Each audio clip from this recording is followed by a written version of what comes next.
ఇప్పటిదాకా ఏం జరిగింది, ఎలా జరిగింది అని పక్కన పెడితే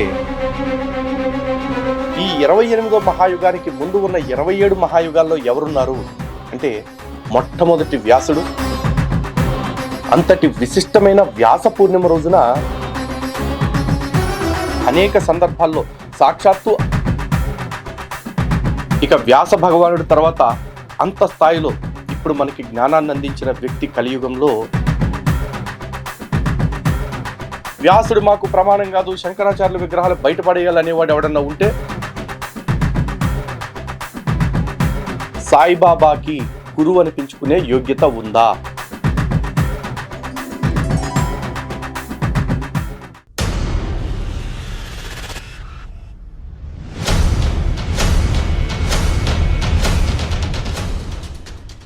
హిందూ బంధువులందరికీ జై శ్రీరామ్. మరి కొద్ది రోజుల్లో గురు పూర్ణిమ పండుగ వచ్చేస్తుంది. ఇప్పటిదాకా ఏం జరిగింది, ఎలా జరిగింది అని పక్కన పెడితే ఈ సంవత్సరం నుంచి ఖచ్చితంగా ఇంకాస్త ఎక్కువ మార్పు రావాల్సి ఉంది. మరి పర్టికులర్గా గురువు అనిపించుకునే యోగ్యత ఏమాత్రం లేని వాళ్ళని గురువులుగా పూజించటం, అటువంటి వాళ్ళ దగ్గరికి వెళ్ళి గురు పూర్ణిమలు జరిపించుకోవటం ఏదైతే ఉందో ఈ పద్ధతి మారాలి. నేను ఎవరి గురించి చెప్తున్నాను అనేది చివరిలో చెప్తా, కానీ దానికంటే ముందు అసలు గురు పూర్ణిమ అంటే ఏమిటి అనేది క్లుప్తంగా చెప్పుకుందాం. ఎందుకంటే మన హిందువులకు కూడా చాలా మందికి తెలియాలి కదా. నిజానికి దీని అసలు పేరు గురు పూర్ణిమ కాదు, వ్యాస పూర్ణిమ లేదా వ్యాస పౌర్ణమి.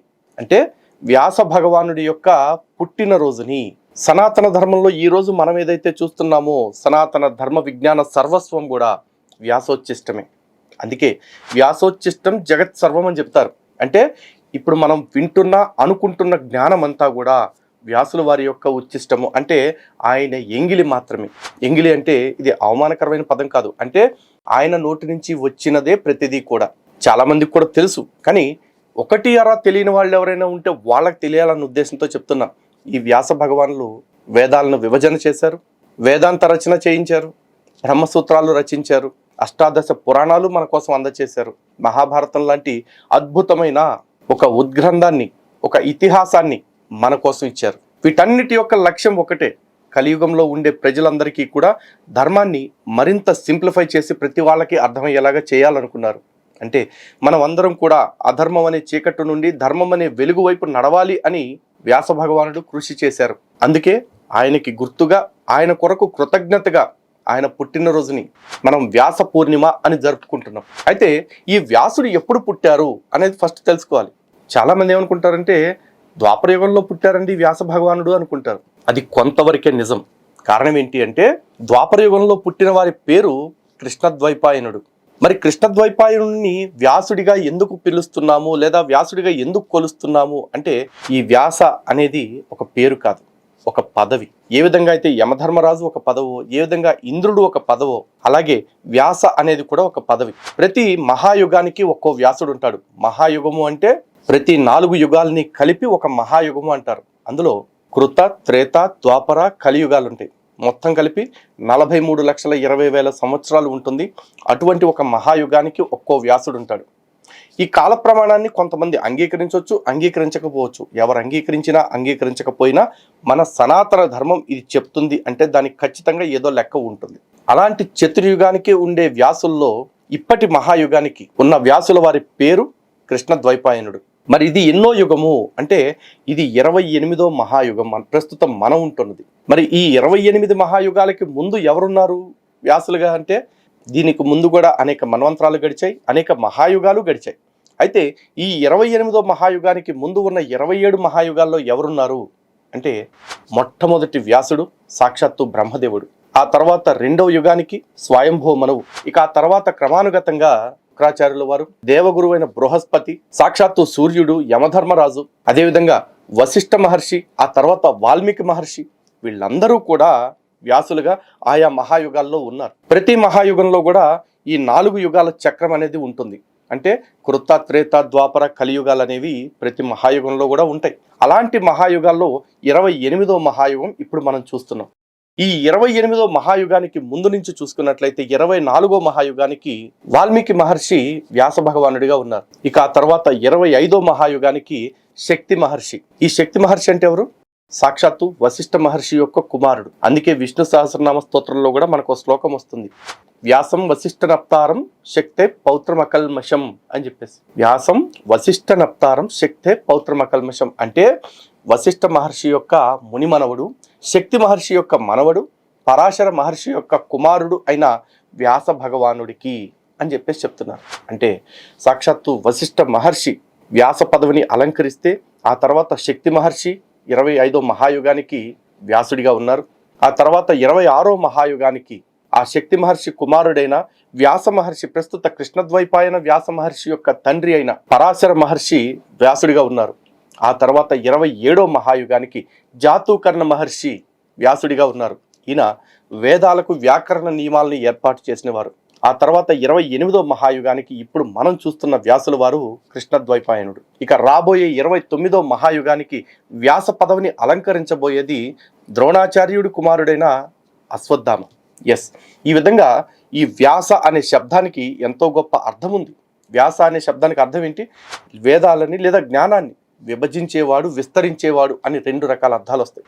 అంత గొప్ప జ్ఞానము కలిగిన వ్యక్తి, అంతటి పారంపర్యం కలిగిన ఈ యొక్క స్థితి ఏదైతే ఉందో, ఉన్నతమైన స్థితి, ఆ జ్ఞానానికి, ఆ మార్గదర్శనానికి మనం చూపించే గౌరవమే ఈ వ్యాస పూర్ణిమ జరుపుకోవటం. అంతటి విశిష్టమైన వ్యాస పూర్ణిమ రోజున ఈ గురుతత్వాన్ని కూడా వక్రీకరించేసి కొంతమంది ఆడంబరాలు చేసుకునే వాళ్ళు, కొంతమంది అట్టహాసం చేసుకునే వాళ్ళు, అబద్ధాలు చెప్పుకునే వాళ్ళు, వీళ్ళందరూ కూడా ఇప్పుడు గురువులుగా వచ్చి సనాతన ధర్మంలో తిష్ట వేశారు. అందరికీ సింపుల్గా ఒక్కటే లైన్ చెప్తానండి. తంబ్రులు అంటారు కదా, ఆ తంబ్రులు ఏంటో తెలుసా? ఎవరైతే నేను భగవంతుడి యొక్క సంబంధిని, నేను మాత్రమే భగవంతుడికి ప్రత్యేకము, లేదా నేనే భగవంతుడిని అని చెప్పుకునే వ్యక్తులు ఉంటారో వాళ్ళు ఎవరైనా సరే, అటువంటి వాళ్ళు గనక మేము నిజమైన గురువులము, మేమే భగవత్ స్వరూపులము అని చెప్పుకుంటే ఖచ్చితంగా అలాంటి వాళ్ళకి దూరంగా ఉండండి. ఎందుకంటే మాట్లాడితే మనకి వీళ్ళు మన శాస్త్రాల్లోని కొన్ని ఉదాహరణలే చెప్పి మనల్ని కన్ఫ్యూజ్ చేస్తూ ఉంటారు. దాంట్లో ప్రాముఖ్యమైనది ఏంటి అంటే గురుర్ బ్రహ్మ గురుర్ విష్ణు గురుర్దేవో మహేశ్వర గురు సాక్షాత్ పరబ్రహ్మ తస్మై శ్రీ గురవే నమః. ఇది చెప్తే గురువే సాక్షాత్తు విష్ణువు, గురువే సాక్షాత్తు బ్రహ్మ, గురువే సాక్షాత్తు శివుడు అని చెప్పేసి తప్పుడు వ్యాఖ్యానాలు చెప్తూ ఉంటారు. ఖచ్చితంగా గురువుకి ఆ స్థానం ఉంది. బట్ ఇలా చెప్పుకునే వీళ్ళకి ఆ స్థితి ఉందా? నెవర్. ఎందుకంటే గురువు అనే శబ్దానికి ఫస్ట్ ప్రాపర్ అర్థం తెలుసుకోవాలి. ఈరోజు స్కంద పురాణాంతర్గతమైన గురుగీతలో సాక్షాత్తు శివుడు పార్వతి అమ్మవారితో చెప్పిన ఒక శ్లోకాన్ని మనం చూద్దాం. గుకారో త్వందకారశ్చ రుకారో తన్నో రోదకః అంధకార వినాశిత్వాత్ గురురీత్యా భిధీయతే. ఇది సాక్షాత్తు శివుడు అమ్మవారితో చెప్పిన శ్లోకం. అంటే గురు అనే శబ్దానికి గు అంటే చీకటిని, రు అంటే పారద్రోలేవాడు, అంటే పారద్రోలి వెలుగులోనికి తీసుకొచ్చేవాడు. అంటే శిష్యుడిలోని అజ్ఞానం అనే చీకటిని పారద్రోలి జ్ఞానం అనే వెలుగులోకి తీసుకొచ్చేవాడు మాత్రమే నిజమైన గురువు అంటారు. ఈ జ్ఞానము లేదా ఈ వెలుగు అంటే ఎవరు? భగవంతుడు అనే దానికి మాత్రమే ఆ శబ్దం సరిపోతుంది. అంటే ఎవరైతే భగవంతుడిని తెలుసుకోలేక చీకట్లో మగ్గుతూ ఉంటారో వాళ్ళకి నిజమైన భగవంతుణ్ణి చూపించేవాడిని మాత్రమే గురువు అంటారు తప్ప ఎవడం పడితే అని గురువు అనరు. అందుకే సనాతన ధర్మంలో గురువు ఎప్పుడూ కూడా సాధనమే తప్ప గమ్యం కాదు. గమ్యం ఎప్పుడూ కూడా ఆ పరమాత్ముడే. అందుకే అనేక సందర్భాల్లో సాక్షాత్తు ఆ పరమేశ్వరుడే గురువుగా ఈ భూమి మీదకు వచ్చి జ్ఞానాన్ని ప్రసరింపచేశాడు. అంతటి జ్ఞానాన్ని సామాన్యులు ఎవ్వరూ ప్రసరింపచేయలేరు. ఒక హయగ్రీవ స్వామిని చూసుకుంటే సాక్షాత్తు బ్రహ్మదేవుడికి జ్ఞానాన్ని ఇచ్చినవారు. ఇక ఆ తర్వాత శివుడు సాక్షాత్తు ఆదియోగిగా వచ్చి సప్తర్షులకి జ్ఞానాన్ని అందచేశారు. దక్షిణామూర్తిగా వచ్చి సనక సనందులకు సైతం జ్ఞానాన్ని అందచేశారు. ఇక బ్రహ్మ అనే శబ్దానికి అర్థమే జ్ఞానము కలిగిన వాడు అని. అంతటి యోగ్యత కలిగిన గురువులు చాలా అరుదుగా ఉన్నారు. అటువంటి వాళ్ళని స్మరించుకోవటానికి ఈ వ్యాస పూర్ణిమ తప్ప గురువు అనే ట్యాగ్ తగిలించుకుని ఎవడబడితే వాడు సోఫాల్లో కూర్చుని, ఎవడబడితే వాడు ఇంత పీఠాలేసు కూర్చుని నన్ను పూజించండి, దేవుణ్ణి పక్కన పెట్టేయండి, గురువు ముందు దేవుడు కూడా దిగదుడుపు అని చెప్పే బ్యాచ్ ఎవరైతే ఉంటారో వాడు ఎవడైనా సరే అలాంటి వాళ్ళని తృణప్రాయంగా విడిచిపెట్టేయండి. ఇక వ్యాస భగవానుడి తర్వాత అంత స్థాయిలో ఇప్పుడు మనకి జ్ఞానాన్ని అందించిన వ్యక్తి కలియుగంలో ఒక్క శంకర భగవత్పాదుల వారు. కేవలం 32 సంవత్సరాల వయసులో అనేక శాస్త్ర గ్రంథాలు, భాష్యాలు, ప్రకరణ గ్రంథాలు, స్తోత్రాలు ఎన్నో రచించి మనకి మార్గదర్శనం చేయటమే కాకుండా మనకి నిజమైన ధర్మపదం ఏంటో చూపించిన వ్యక్తి శంకర భగవత్పాదుల వారు. ఇక పరంపరగా చూసుకుంటే శంకర భగవత్పాదుల వారిది సామాన్యమైన పరంపర కాదు. సాక్షాత్తు శివుడి నుంచి ప్రారంభమై ఆ తర్వాత వశిష్ఠ మహర్షి, పరాశర మహర్షి, వ్యాస మహర్షి, సుఖ మహర్షి, ఆ తర్వాత గౌడ పాదాచార్యులు వారు, గోవింద పాదాచార్యులు వారు, అలాంటి మహాత్ముల యొక్క పరంపరలో వచ్చారు వీరు. ఆ పరంపర ఇప్పటికీ కొనసాగుతూనే ఉంది. కాబట్టి ఈ వ్యాస పూర్ణిమ అంటే మనం ఆరాధన చేయాల్సింది అటు హయగ్రీవ స్వామిని, లేదా దక్షిణామూర్తిని, లేదా వారి పరంపరగా వారి అంశగా వచ్చిన. ఎందుకంటే వ్యాసాయ విష్ణు రూపాయ వ్యాస రూపాయ విష్ణవే నమో వై బ్రహ్మనిదయే వాసిష్ఠాయ నమో నమః అని శ్లోకం చెప్తాం. అంటే సాక్షాత్తు విష్ణు స్వరూపుడైన వ్యాస భగవాను ఆరాధించాలి. ఆ తర్వాత సాక్షాత్తు శంకర స్వరూపులైన, అంటే కైలాస శంకరుడే కాలడి శంకరులుగా వచ్చారు కాబట్టి, మన కోసం ఇంత జ్ఞానాన్ని ఇచ్చారు కాబట్టి, సనాతన ధర్మాన్ని కాపాడే క్రమంలో ఇంతటి వాంగ్మయాన్ని మనకు అందచేశారు కాబట్టి శంకర భగవత్పాదుల్ని ఆరాధన చేయాలి. కాబట్టి ఈ సంవత్సరం నుంచైనా ఈ వ్యాస పూర్ణిమని వ్యాస పూర్ణిమలా జరుపుతారని, నిజమైన గురువు అంటే ఏమిటి, గురుతత్వం అంటే ఏంటో తెలుసుకుంటారని మీ అందరికీ చెప్పాలని ఈ వీడియో చేయటం జరిగింది. అలాగే చాలామందికి ఇప్పటికీ కూడా అసలు ఉపాధ్యాయుడు అంటే ఏమిటి, అధ్యాపకుడు అంటే ఏమిటి, ఆచార్యుడు అంటే ఏమిటి, గురువు అంటే ఏమిటి చాలామందికి తెలియదు.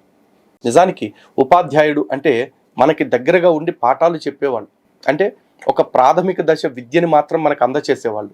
అధ్యాపకుడు అంటే ఇంకాస్త పెద్ద తరహా విద్యలు చెప్పేవాళ్ళు, లేదా మన చేత ఆ విద్యల్ని అధ్యయనం చేయించేవాళ్ళు.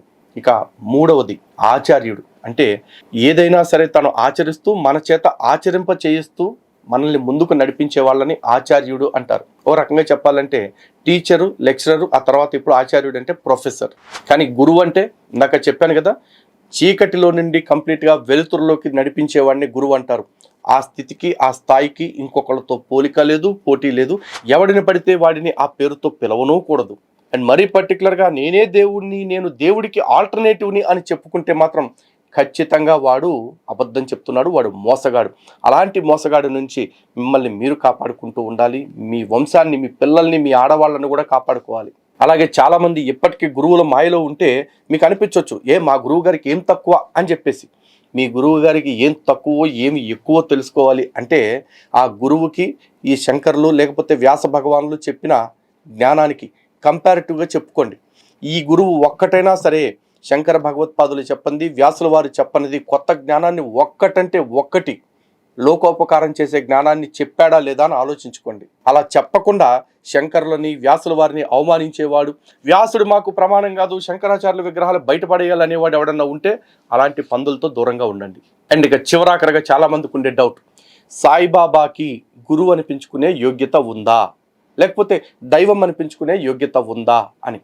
ఎవడైనా నమ్మి నాకు సాయి దేవుడు, సాయి గురువు అనుకుంటే మీ ఇష్టం, దానికి నేను అబ్జెక్షన్ పెట్టను. ఎందుకంటే విశ్వాసం ఉన్న చోట ఇక చర్చకి తావులేదు. మీ గుడ్డి విశ్వాసమా లేకపోతే మంచి విశ్వాసమా, మీ విశ్వాసంతో మీరు ఉండండి. కానీ ప్రమాణాలతో మాట్లాడాలి అంటే మాత్రం ఖచ్చితంగా చెప్తున్నాను, సనాతన గ్రంథాల ప్రమాణంతో మాట్లాడాలంటే సాయికి దేవుడు కాదు కదా, గురువు కాదు కదా, కనీసం తను హిందూ అనిపించుకునే యోగ్యత కూడా లేదు. దీని మీద ఎవరితో అయినా చర్చకు నేను సిద్ధమని ఎప్పటి నుంచో చెప్తున్నా, కానీ వాళ్ళు ఏమంటారంటే మీతో చర్చలు ఏమిటి అంటున్నారు.